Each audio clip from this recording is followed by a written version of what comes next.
Este episodio es presentado por Varilux. Manténete enfocado. El 28 de febrero un misil cayó sobre Teherán y a partir de ese ataque y la respuesta iraní, en ese momento en los comercios de barrio de Montevideo, de Buenos Aires, de Bogotá, de Curitiba, de Santiago, el precio del pan, de la milanesa, del chivito, del baurú o del tostado, de la arepa o como quieran llamarle, empezó a subir. No de inmediato, no esa misma noche, pero el efecto mariposa es poderoso. Hoy vamos a recorrer esa cadena, del dron de ataque a la mesa de cocina, del estrecho de Hormuz a los tallarines. No es gastropolítica, ese es un excelente podcast que realmente les recomiendo. Es una historia de cómo está construido el sistema de seguridad alimentaria global y de lo frágil que resultó ser. Para que un trozo de pan llegue a tu plato se necesita trigo, maíz, distintos cereales. Y también a nivel alimentario se necesita también la soja o el forraje que alimenta a los animales en el campo. Ese campo, para dar el rendimiento que da, necesita nitrógeno. El nitrógeno es el nutriente más básico de la agricultura. Sin él, el suelo no produce. El problema es que aunque el 78% del aire que respiramos es nitrógeno, las plantas no pueden tomarlo directamente. Está en una forma o un estado que no sirve. Allá por 1908, un químico alemán llamado Fritz Haber, después ganó el Nobel, descubrió cómo tomar ese nitrógeno del aire y convertirlo en algo que las plantas sí pueden absorber. Necesitaba calor, presión altísima y una fuente de hidrógeno. ¿Y dónde conseguís hidrógeno barato? En el gas natural, en el metano.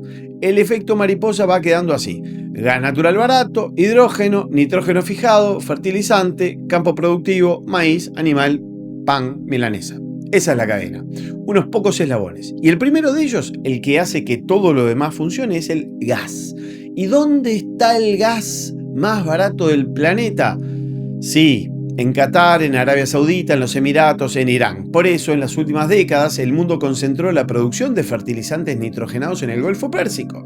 El producto se llama urea, son pellets blancos sin olor siquiera, con una pinta de buenazos que no los vas a asociar nunca con una guerra por esos pellets. El Golfo Pérsico concentra el 43% de las exportaciones mundiales de urea. Todo sale por un estrecho marítimo de agua de 33 kilómetros de ancho. Y adivinaste, es el estrecho de Hormuz y hoy no vamos a hablar de petróleo. Entonces, el 28 de febrero, Estados Unidos e Israel atacaron Irán, que a su vez respondió cerrando el estrecho de Hormuz. En una semana, el precio de la urea subió un 32% en 7 días. Qatar Energy, el mayor exportador de gas natural del mundo, declaró fuerza mayor y sus exportaciones suspendidas. Y el gas de Qatar no solo calentaba casas, era el insumo para fabricar fertilizantes en Bangladesh, en India, en Pakistán. Hay fábricas de urea en esos países que apagaron las máquinas porque les cortaron la materia prima. Y acá viene la parte que hace que todo esto sea diferente a una crisis de petróleo como la que estamos atravesando. Cuando sube el petróleo lo sentís en pocas semanas en el surtidor. Es inmediato, es visible, es mensurable, medible. Cuando falta urea en marzo, el campo produce menos en octubre. Y en diciembre, cuando vas al supermercado y algo cuesta más, no sabes por qué. No hay titular, no hay imagen, solo el precio que subió. El daño del fertilizante es diferido. Es invisible ahora, inevitable después. Y hay algo que hace esto peor todavía. El mundo tiene un sistema de emergencia para el petróleo. La Agencia Internacional de Energía liberó en estas semanas 400 millones de barriles de reservas estratégicas. Eso existe, funciona, está diseñado para poder contener una crisis. Pero para la urea no existe nada así. No hay reserva estratégica de fertilizante. El oleoducto que Arabia Saudita construyó para exportar sin pasar por el estrecho de Hormuz es para petróleo. No es para amoníaco. El sistema de emergencia para el alimento no se diseñó, porque nadie se imaginaba que alguien iba a cerrar el estrecho. Justo además en marzo, exactamente cuando el hemisferio norte compra fertilizante para sembrar en abril y mayo. Si no conseguís el insumo ahora, no podés esperar. La ventana se cierra y la cosecha de este año queda comprometida, severamente comprometida. Y acá viene la parte que me parece la más importante de esta historia y a su vez la más irónica. América Latina es el granero del mundo. Brasil, Argentina, Uruguay producen una proporción enorme del alimento que come el planeta. Soja, maíz, trigo, carne. El cono sur de las Américas es una potencia alimentaria global. Y resulta que ese granero depende críticamente del gas del Golfo Pérsico para poder funcionar. Brasil importa el 85% de los fertilizantes que consume, más de 43 millones de toneladas por año. El Ministerio de Agricultura de Brasil emitió notas internas de riesgo extremadamente alto para la cosecha 2026 y 2027. Estiman un déficit de entre 1 y 3 millones de toneladas de fertilizantes. Y hay un segundo cierre que agrava todo. China, que en otras crisis había funcionado como un proveedor de emergencia, esta vez va en la dirección contraria. Restringió sus exportaciones de fosfatos para proteger su propio campo, el mercado doméstico. La puerta trasera también está cerrada. Para el maíz de la segunda cosecha brasileña del año, la safriña, los costos de fertilización subieron casi un 40% en 2 semanas. Para muchos pequeños productores, plantar con esos números es directamente inviable. Argentina está un poco mejor protegida porque tiene Profértil, la planta de urea en Bahía Blanca que cubre casi la mitad de la demanda interna de nitrógeno. Pero la urea argentina copia los precios internacionales. Pasó de 540 a 750 dólares la tonelada en días. Eso es un 39% más. Y el momento no puede ser peor. Es ahora cuando los productores deciden cuánto fertilizante aplican para el trigo de la próxima siembra y posterior cosecha. Si la dosis baja, el rendimiento baja. Si el rendimiento baja, hay menos harina. Y si hay menos harina, el pan sube. ¿Ven la cadena? Misil sobre Teherán, Hormuz cierra, urea no llega, menos trigo, más cara la harina, más caro el pan y la milanesa.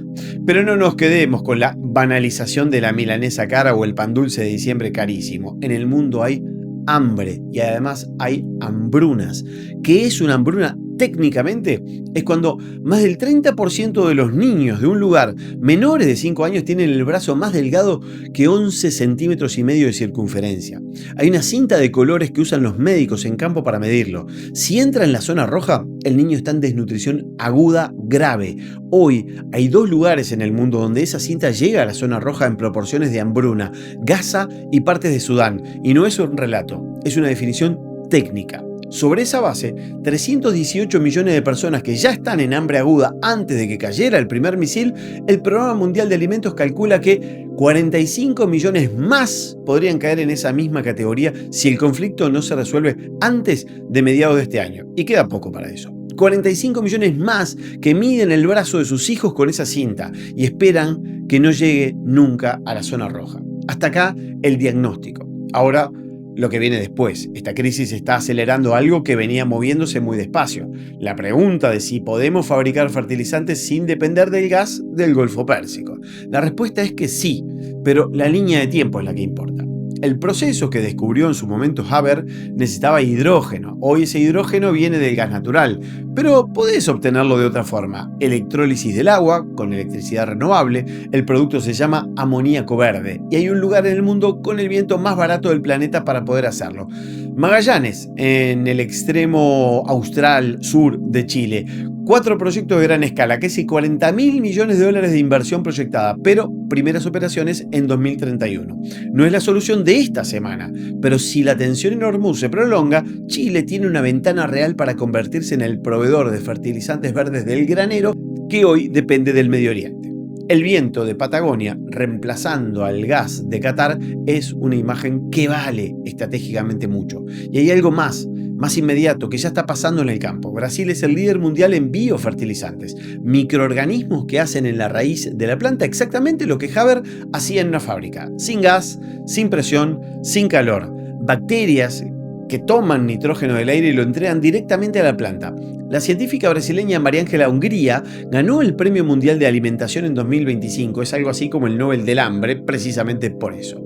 No lo reemplaza todo. Funciona mejor en soja que en trigo o en maíz. Pero la crisis de Hormuz acaba de darle un argumento económico que el discurso de sostenibilidad no había logrado en décadas.